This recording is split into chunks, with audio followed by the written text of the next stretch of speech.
বলো তো আমাদের এই পৃথিবীর মধ্যে সব থেকে মিষ্টি জিনিস কি? জেডি মন। জেডি মদ মিষ্টি? আমার বাবা খেয়েছিল, আচ্ছা, হাতটা যেন পড়েছিল, আর চারটে কুকুরে যা চাটাং দিলে না। এই বাবা, ওরে জেডি মদ মিষ্টি নয়। আমি মদ খেতে খেতে বেশি খেয়ে ফেলেছিলাম, বমি হয়ে গেছিল। সে বমি করে কুকুর খাচ্ছিল।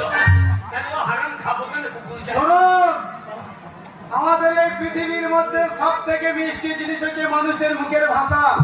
এই মানুষের মুখের ভাষা মতো মিষ্টি জিনিস আর কিছুই নেই, বুঝলে? কি? এই ভাষাটা মিষ্টি, একদম বেয়াদবি করবে না। আর একটা বলবো, বলছি, কান খুলে শোনো। বলুন। আমাদের এই দেহের মধ্যে এমন একটি বস্তু আছে, সেই বস্তুটি বিভিন্ন জায়গায় বিভিন্ন নামে পরিচিত। বলুন স্যার, বলুন ভাত দেবেন তো? মাস্টার বলগুর কপি তরকারি করবে। কি কি কি কপি? বলগুর কপি। আরে বাবা, আমি কপি নাম শুনেছি, বান্দর কপির নাম প্রথম শুনছি। বান্দর কপি কি? সে গোল করা বুমাই গোল। আরে